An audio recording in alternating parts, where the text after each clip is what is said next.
Hey guys, welcome or welcome back to my page, Fearfully and Wonderfully Made. I'm Mia, and today we are going to be going back to emotionally healthy relationships, and we're going to be clearing up what expectations are. Maybe you're listening today and you're struggling with some expectations. Maybe it's creating some disappointment in your relationships, whether that's with your spouse, your children, your coworkers, whatever that is. Today we're just going to really be diving into what expectations are versus what some invalid expectations are, examples of how we can set clear expectations, and just some frequently asked questions regarding them. So hopping into the Bible real quick, Ephesians 4 says, "Get rid of all bitterness, rage and anger, brawling and slander, along with every form of malice. Be kind and compassionate to one another, forgiving each other, just as in Christ God forgave you." So with that being said, it's very easy to say, get rid of all bitterness and anger and malice.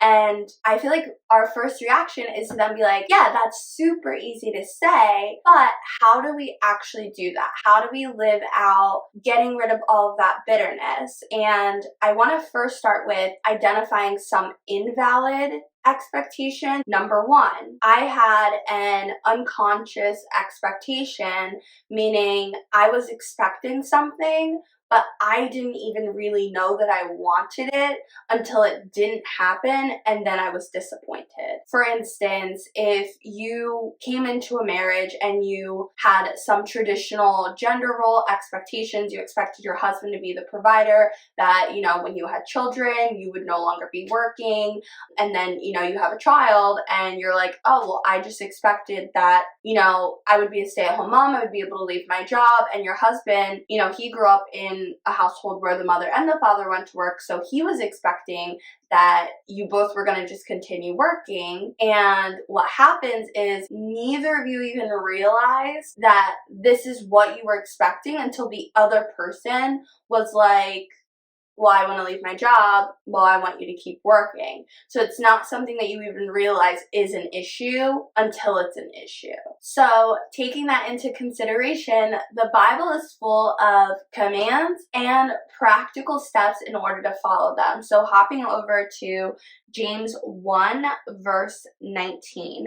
"My dear brothers and sisters, take note of this. Everyone should be quick to listen, slow to speak, and slow to become angry, because human anger does not produce the righteousness that God desires." So with that being said, we're first being told to get rid of all bitterness, and then we're told to be quick to listen and slow to speak, because our bitterness and our anger does not produce the righteousness that God is desiring for us. So when something like this happens, we should then take that into consideration when we're talking to our spouse, or we're talking to our children, or we're talking to our friends, that we be quick to listen to how they're feeling, to maybe try and understand. But this is the first category of expectations that are invalid. Moving into the second expectation, that is unrealistic expectations. What I mean by unrealistic is assuming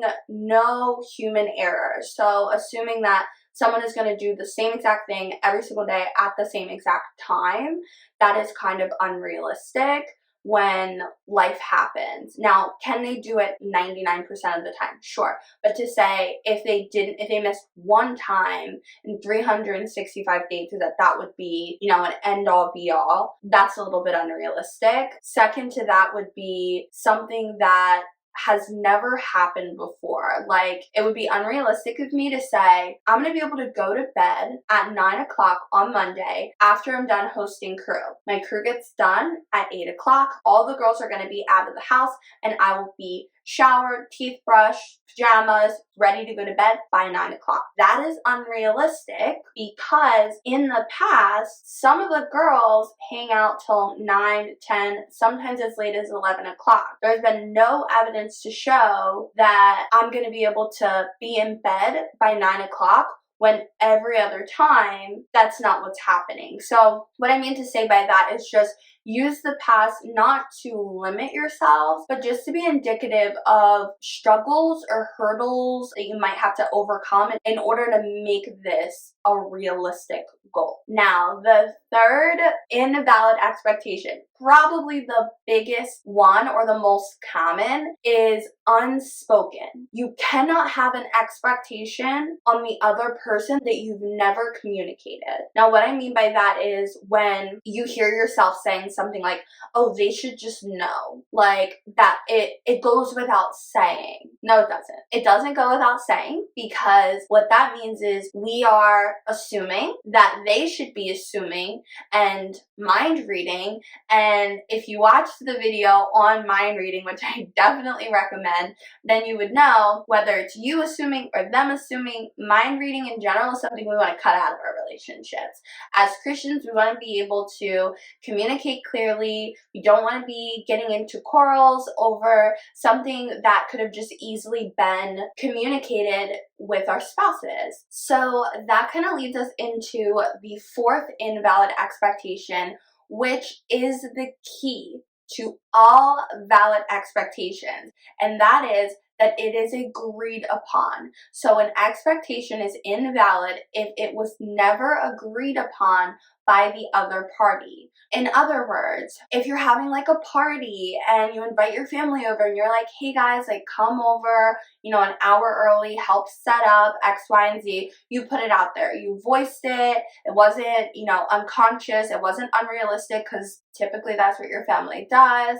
It wasn't something that you didn't speak out loud. You did communicate this in your family, whether you texted it to them or you called them and told them this, but no one ever replied in the group chat, for instance, and said, yeah, we'll be there. So the day of, you get there and an hour before the party starts, no one has shown up, and now you're mad because your expectation was they're all going to show up an hour early, I'm going to have help. So that's how you kind of planned your day. The issue with this is that they didn't agree. So this is kind of good advice, two-part, that if somebody voices an expectation, A, be sure to respond. If it's not something that you think you're going to do, then just RSVP, no. If it's something that you are going to be able to do, say yes, and then let that be your word. Let your yes be yes and your no be no. What we want to do is move away from invalid expectations into valid expectations. So how do we do that? Question of the video is to look at every single invalid expectation and to do the opposite. So starting off with unconscious expectations, ask God to come in and intervene and make those expectations known to you before they become an issue. What we also want to be doing is just making sure that when we are setting expectations, even if the other person is agreeing, that they are realistic. I don't want to, go to my husband and say like, oh, okay, we're going to start working out. We're going to work out 3 hours a day. We don't even work out 10 minutes a day now, but we're going to go from that to 3 hours a day every single day. That's a little bit unrealistic. Maybe you want to start with 10 minutes, then you want to go to 30, then you want to go to 1 hour, and you want to grow there gradually. But just be conscious when you are setting expectations that you're thinking about the past and you're coming up with ways to overcome those hurdles by setting tangible milestones in order to get to that goal. Continuing, we want to be having all of these conversations out loud with the person that the expectation is set on. So if that's that you want to call a meeting at work, maybe it's your spouse you want to sit down with, or maybe it's your children. Maybe you're expecting your children to take off their shoes and do their homework every single day without you having to ask them. With that being said, the way to clear up the fourth expectation, the only caveat is that it does not apply to children. If you are telling your children this is the expectation, that relationship is the only relationship where they don't have to agree. Does that mean that you can't have a conversation with your child about why? No, it doesn't. Ultimately, though, you have the final say. So we just want to be making sure that if we're expecting something from somebody, we need to be asking ourselves, did they ever even agree this is something that they would be doing?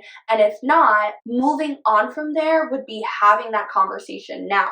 setting those expectations now and letting go of any bitterness and rage and malice from beforehand. With that being said, one of the frequently asked questions is, what do you do if you have a valid expectation but they don't do it? Obviously, we don't want to be in this boat, but it is going to happen. So when this does happen, we need to be thinking through 3 different options. A, they didn't feel free to say no, and in that case, it wasn't really optional, it was more of a demand. So we want to just be checking our tone when there is an agreement. We want to be making sure, for instance, if they agree to something, if it doesn't really sound like they're on board, maybe asking like, it sounds like there's a little bit of reluctancy. I just want to make sure this is actually going to happen.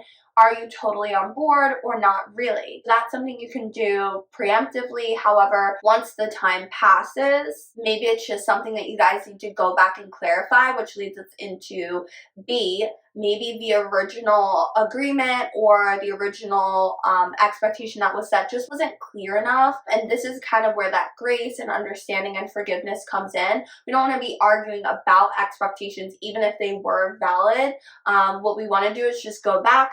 We want to clear it up. We want to reestablish what the issue is. And finally, sometimes people will agree to do something and then realize later, like, hey, actually, I did agree to this wholeheartedly. Living it out just isn't realistic. I've given it a fair shot. It's been 30 days of trying to do this. I'm just not able to fit it in. Whatever it may be, this is also where grace comes in. And even though it was a valid expectation, maybe this is just the time where you guys are able to just sit down and be like, all right, this was the expectation. Let's sit down and reanalyze that. Obviously, that's really hard. So one of the other biggest questions is, what do you do when someone cannot meet your expectations? Although it seems very cliche, give it to God. At this point, if they cannot meet your expectations, your options are give it to God or continue with the strife and the bitterness and resentment. And the Bible is very clear that that's not the way. So if someone is unable to meet your expectations, grieve that. Obviously, that's hard. That's rough. Nobody wants to be in that situation. You have the right to grieve that, but then give it to God. Let it be a hope. Let it be your prayer. I feel like that's a really great spot. Just to wrap up today, in the future, I'll definitely be talking about more in depth about being quick to speak and being slow to anger and what that means and what that looks like. If you guys want me to talk a little bit more on expectations, or if you have any questions, please be sure to drop below, leave me a comment, let me know what you think. This week, my challenge for you guys is make sure that when you are disappointed, or if you're feeling any of those bitterness or resentments in regards to an expectation, go through the list of the 4 expectations and make sure that it was valid. And if it's not, lay it down, grieve the situation, and then move into a valid expectation. Clarify, set a clear expectation, go through the list, and practice setting healthy and valid expectations in your relationships for this week. But before you go, be sure to smash that like button and subscribe if you haven't already. Make sure your notifications are on so you know as soon as the next video is up and available. But until then, be blessed, and I'll see you guys next time.